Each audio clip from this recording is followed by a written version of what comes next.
Bonjour, bienvenue dans Power, je chausse les lunettes, c'est mauvais pour vous.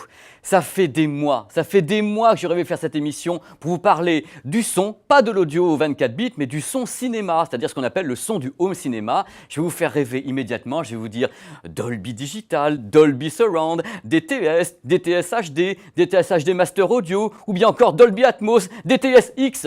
Que des mots qui font rêver, on va savoir maintenant ce que ça veut dire. Alors, comment parler des formats cinéma sans parler de cinéma? Vous savez, les cinémas, les grandes salles où vous allez de temps en temps, où c'est génial avec un grand écran. Eh bien, depuis que le cinéma existe, depuis qu'il n'est plus muet, la seule chose que voulez les professionnels, c'est d'avoir une image plus grande avec bien sûr un son qui va avec. Alors, le son qui va avec, c'est quoi? C'est un son multicanal, on met des enceintes de tous les côtés. Comme ça, on a un son qui vient de l'avant, on a les voix bien au centre, et derrière, on a ce qu'on appelle le surround. Les effets surround, par exemple, une voiture qui arriverait par derrière, on entend le son qui va avec. Ça, c'était uniquement dans les salles de cinéma jusqu'en 1982. En 1982, c'est la révolution, c'est l'explosion. Enfin, pour la première fois, le grand public a accès à un son multicanal grâce à l'arrivée de ce qu'on appelle le Dolby Surround. Vive Dolby! Alors c'est quoi le Dolby Surround? C'est simple, c'est de la stéréo dans laquelle on a placé d'une façon insidieuse deux canaux supplémentaires, c'est-à-dire un canal pour la voix centrale, les voix, et un canal surround monophonique. Alors le Dolby Surround était présent, tenez-vous bien, 1982 sur les cassettes VHS, ça ne nous rajeunit pas, surtout vous étiez certainement pas nés.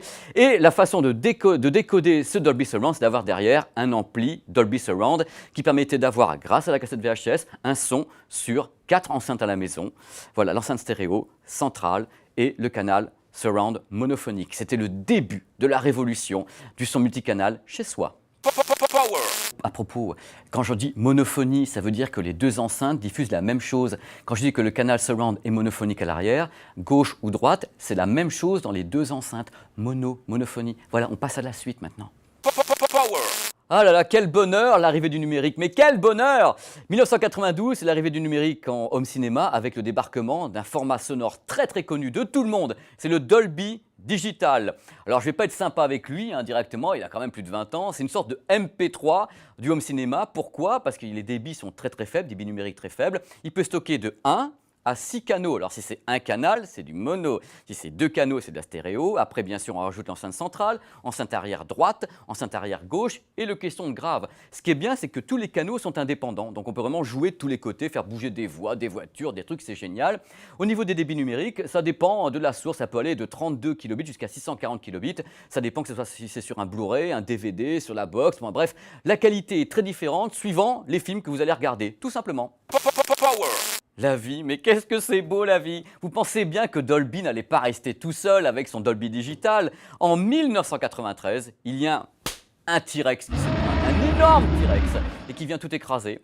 C'est Jurassic Park, bien sûr, le film de Steven Spielberg, qui est le premier film au cinéma qui est réalisé et qui est mixé avec un son DTS. Alors DTS, c'était le nouveau format sonore qui est appuyé par Steven Spielberg et George Lucas, rien que ça. Et bien sûr, comme toujours, on annonce que DTS, c'est bien sûr super mieux que le Dolby Digital et autres. Et en plus, c'est vrai, quoi. Le DTS, le truc, c'est que sa compression numérique est moindre que le Dolby Digital. Donc logiquement, il peut déjà stocker jusqu'à 8 canaux avec un très haut débit. On peut dire que globalement, pour le grand public, c'était ce qui se faisait de mieux à l'époque. On a encore évolué.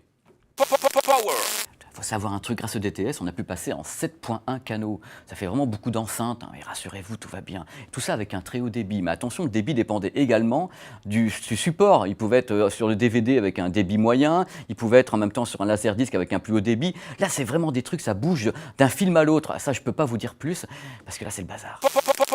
Bon, j'ai pas envie de vous perdre. Alors, pour résumer, vous avez d'un côté Dolby, de l'autre côté DTS. Voilà, ce sont les deux frères ennemis. On va continuer l'explication, vous allez voir, ça devient très drôle.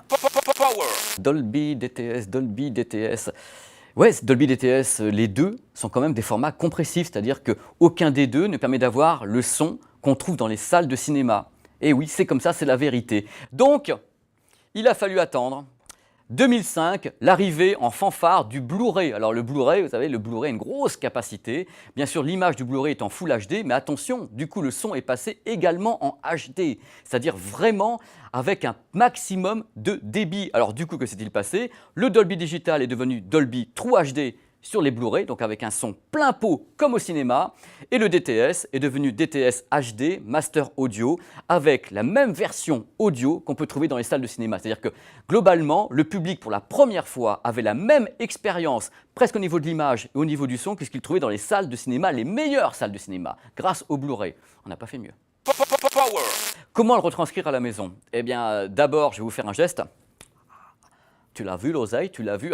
Globalement, si vous voulez faire ça dans les règles de l'art, il faut bien sûr, si possible, un lecteur de Blu-ray ou bien votre PS4 qui a voilà, le vrai signal plein pot pour DTS HD ou bien la Freebox qui peut balancer un signal en Dolby Digital et autres. Et derrière, si possible, un petit ampli home cinéma qui est capable de décoder tous ces formats. Il y en a, ça commence à 200, 300 euros, il y a des trucs très très bien, mais bien sûr après, il faut acheter toutes les enceintes. Il y a des petits kits d'enceintes à pas trop cher. Sinon, si vous ne voulez pas vous ennuyer de tout ça, vous avez bien sûr la solution d'écouter la bande-son des films sur votre petit système stéréo. Vous aurez le son quand même, vous aurez de la stéréo, c'est sympa, on ne va pas non plus monter dans les tours. Ou alors, un truc que j'aime bien, c'est la barre de son. Vous savez, la petite barre de son qu'on place près du téléviseur. Il y a des modèles qui sont l'équivalent de 2 canaux, et puis il y a des modèles qui permettent d'atteindre le 5.1 canaux virtuel. C'est-à-dire que la barre de son, grâce à la réflexion des murs, va vous donner l'impression que vous avez des enceintes partout. Ça, c'est plutôt marrant. Il y a des modèles chez Yamaha. On refera une émission pour expliquer tout ça. On ne va pas rentrer là-dedans. Mais sachez que des solutions existent, les enfants. Pas de panique.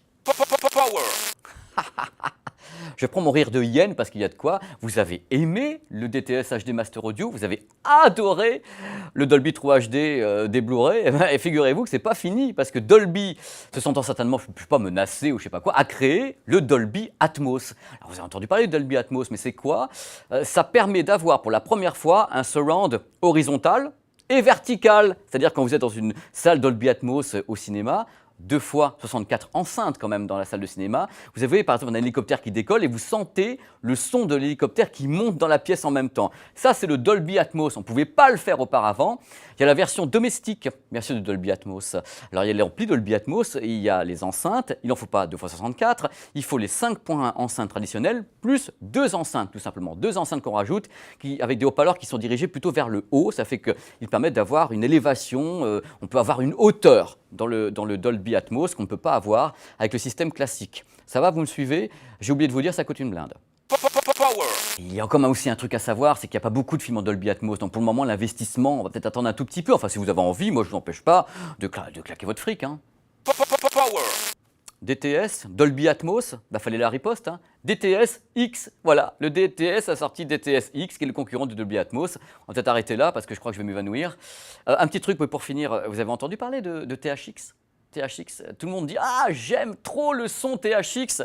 Eh bien, bingo coco, parce que c'est pas un son, THX, c'est un label de qualité. C'est comme si tu disais « J'aime le cornichon de telle marque ». Donc, mais t'aimes le cornichon à la base.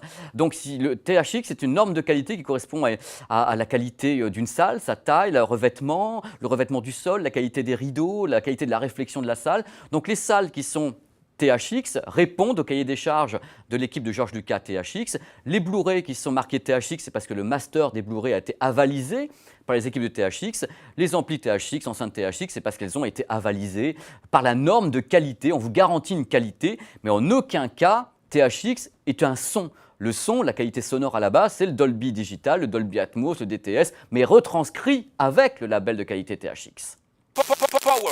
Bon, j'espère que vous avez un Doliprane près de vous parce que vous allez repasser cette émission pour tout comprendre. Moi, j'ai un super mal de crâne, je vais fermer l'ordinateur. Vous dire merci d'avoir regardé cette émission de Power. On l'a fait comme on voulait, avec notre cœur, pour que vous compreniez bien les choses. On fera d'autres numéros parce qu'il y a encore beaucoup à dire sur les formats audio au cinéma ou bien sur les formats audio 24 bits et autres. Le champ des possibles est très vaste. Pour me retrouver, comme toujours, vous pouvez aller vous amuser sur Facebook, ça va s'afficher là, ou bien sur Twitter, là, ou bien sur PP World, ma chaîne YouTube. Et je serai très très heureux de vous retrouver la semaine prochaine pour un nouveau numéro de Power. Je ne sais pas où, mais ça va être trop bien, quoi.